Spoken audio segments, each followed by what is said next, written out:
गोरखपुर से काशी तक शिव बारात लेकर के निकल रहे हैं हम लोग। और जैसे कि पिछले साल भी निकले थे और विक्की यादव जी की अगुवाई में हम लोग लेकर के शिव बारात निकलते हैं गोरखपुर से लेकर के मार्कंडे महादेव मंदिर, जो इस साल सुबह 7 बजे से हम लोग यात्रा शुरू कर रहे हैं और शाम तक जब तक वहाँ पर महादेव की कृपा पहुँचेंगे।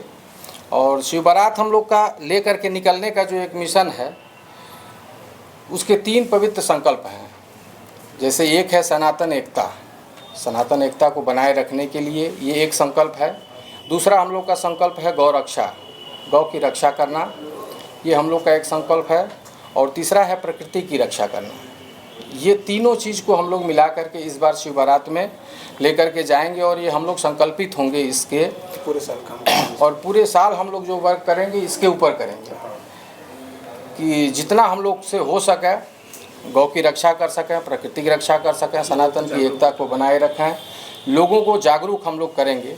और ये सारा कार्यक्रम हम लोग विक्की यादव जी के अगुवाई में होता है। सब लोग हैं, पूरी टीम है, सब लोग रहते हैं, लेकिन अगुवाई विक्की यादव जी की ये मंशा है और बहुत ही अच्छी इनकी सोच है, नेक विचार हैं, जिसके वजह से ये लेकर के हम लोग, और महादेव की कृपा है, हम सब के ऊपर कृपा है जो, और हम बड़े भागी हैं कि ये समझ लीजिए कि शिव बारात में शामिल होकर के हम लोग गोरखपुर से लेकर के बाबा गोरक्षनाथ की नगरी से लेकर के महादेव की नगरी काशी विश्वनाथ मार्कंडे महादेव में जाकर के हम लोग शिव बारात में सम्मिलित होते हैं।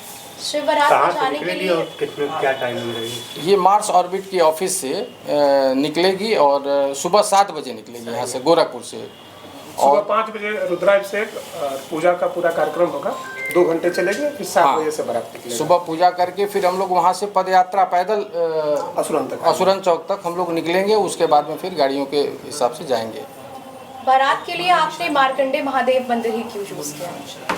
पहले हम लोग का था काशी मंदिर, लेकिन पिछले साल परमिशन नहीं मिल पाया था और शिवरात्रि के दिन इस तरह का कोई भी शिव यात्रा या शिव बारात यात्रा वो लोग स्थगित किए थे, उसको शिवरात्रि के 1 दिन बाद किए थे। हमने फिर अब की साल ट्राई ही नहीं किया।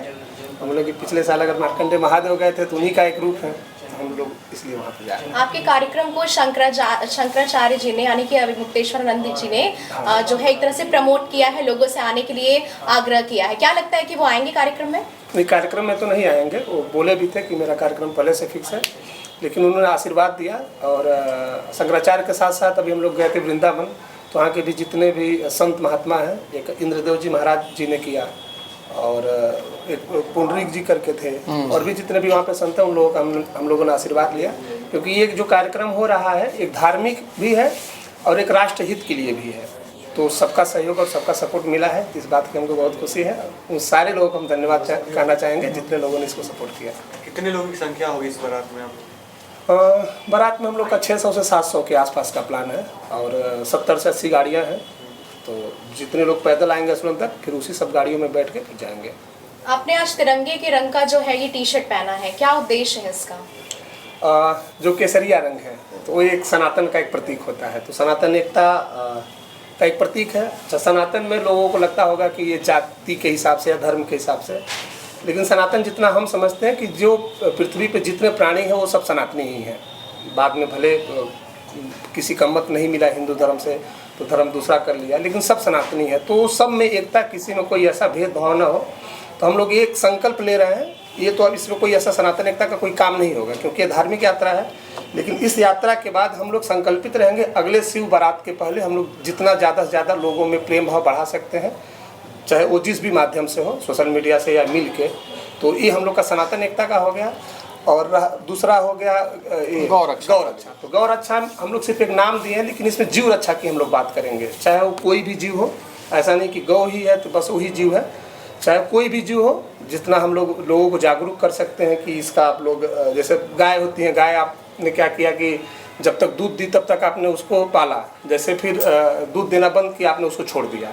तो लोगों को यही बताना है कि जो गोबर देती है, गोबर से भी आप बहुत सारे चीज़ें कर सकते हो, उपला बना के बेच सकते हैं। अभी बहुत सारे लोग ये जो खेती करते हैं, मतलब ऑर्गेनिक खेती करते हैं, उसमें भी इसका खाद का जरूरत पड़ता है। तो उनको जागरूक करना है कि आप लोग पालिए और जितना वो खाएगी उससे ज़्यादा वो दे के जाएगी। तीसरा प्रकृति रक्षा। प्रकृति रक्षा में जैसे बहुत सारे जंगल काटे जा रहे हैं अवैध तरीके से। तो हम लोग सरकार से इसके लिए हम लोग गुहार कर रहे हैं कि आप लोग ऐसा कुछ नियम कानून लेके आइए कि जंगल, पहाड़, नदियाँ ये सब बच सकें। तो हम लोग का यही तीनों उद्देश्य है।